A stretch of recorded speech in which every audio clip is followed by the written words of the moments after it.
It is time now for our Sunday panel. Bloomberg Washington Bureau Chief Peggy Collins, Kevin Roberts, the president of the Heritage Foundation, and Fox News senior political analyst Juan Williams. Great to see all of you, even though it's remotely this morning. Let's start there with all of the. It's hard to believe that this week was actually the fourth indictment for President Trump.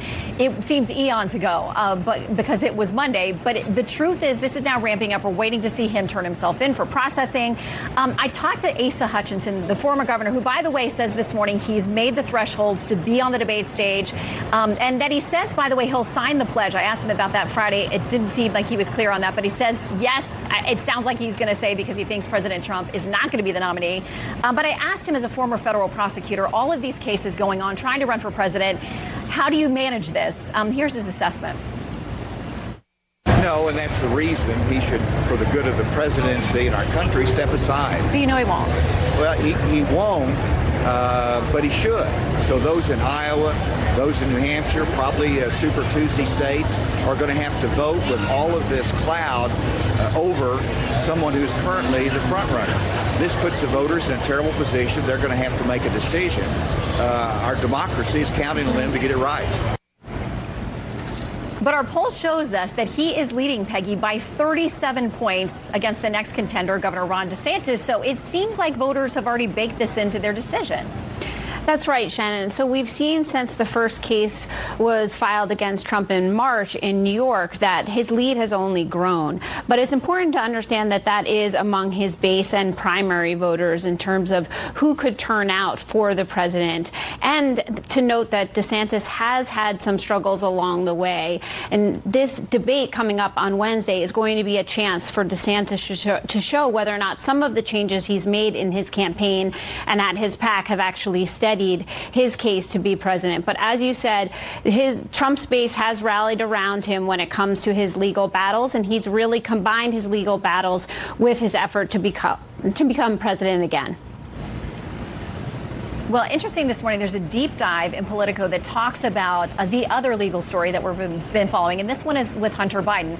The years-long back and forth with the investigation, the talk over a plea deal. At one point, they're reporting that one of Hunter Biden's attorneys said, if you move forward with charges against Hunter, we're going to put President Biden on the stand. Kevin, just the story gets stranger and stranger every day. I mean, truth really in this presidential campaign is stranger than fiction. It really is. You know, last weekend I was in Iowa, where you are now, Shannon, and just working on policies and ideas with the Republican field. But the invariable comment from Iowans was, contrast how President Trump is being treated, even if they themselves don't plan to vote for him in the Iowa caucus, with how Hunter Biden is being treated. And at Heritage Foundation, we've done a lot of analysis of, for example, David Weiss being the special counsel. He has no business being the special counsel. It's supposed to come from outside the Department of Justice. This is the point.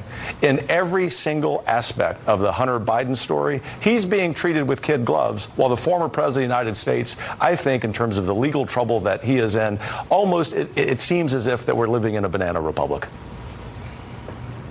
Well, it's interesting to note somebody like former Attorney General Bill Barr, who we've talked to and had on the show many times, will say he does think there is a taint of political persecution to some of this, but that some of these, criminal allegations are serious, legitimate charges, whether that's state or federal. We're now going to have to watch as these all play out. As Lucas had in his reporting, our new poll shows a majority of Americans do think that President Trump did something illegal, but they also have a problem with the Bidens. Here is some polling. When it comes to his foreign business dealings, Hunter Biden, they say 50% believe he did something illegal, 36% believe he did something unethical. So that's 86% who think illegal or unethical. Then when it comes to his son's business dealings, President Joe Biden did something illegal, 38%, something unethical, 25%. Again, 63%, you combine those, think that something illegal or unethical has gone on there with the president. Juan this week talked that Democrats are getting frustrated that President Biden isn't going after President Trump on these indictments. But the fact is both he and his son are under investigation as well.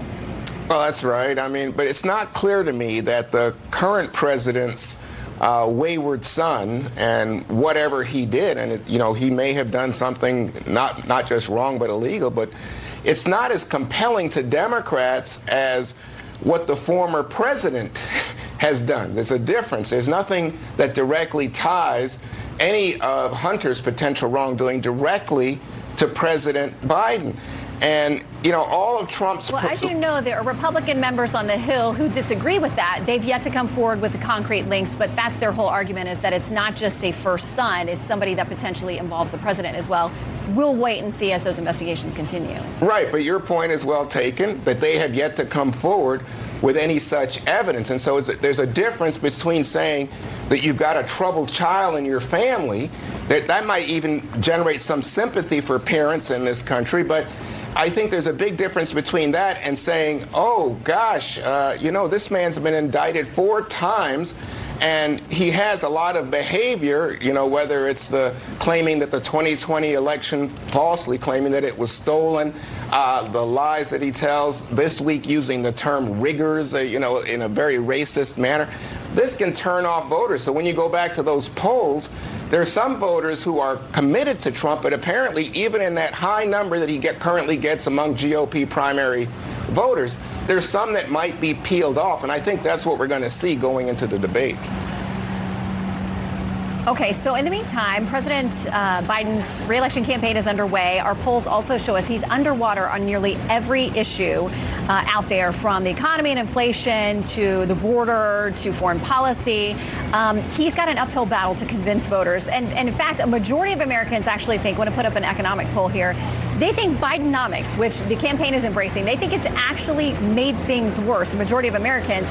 But Peggy, that seems to be at the core of his campaign, is out there talking about how the economy is on rebound. People aren't feeling it yet.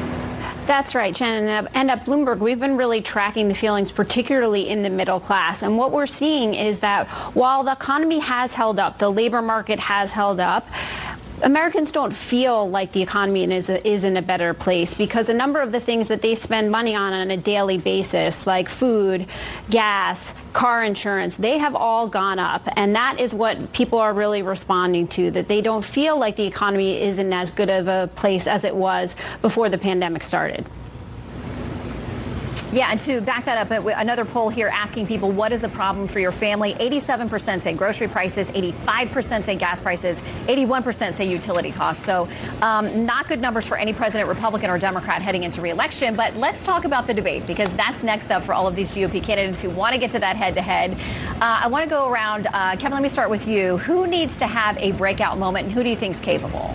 Well, I'm glad that most of the field's going to be at the debate, and I think that the American people, especially conservatives, are looking for a real policy conversation.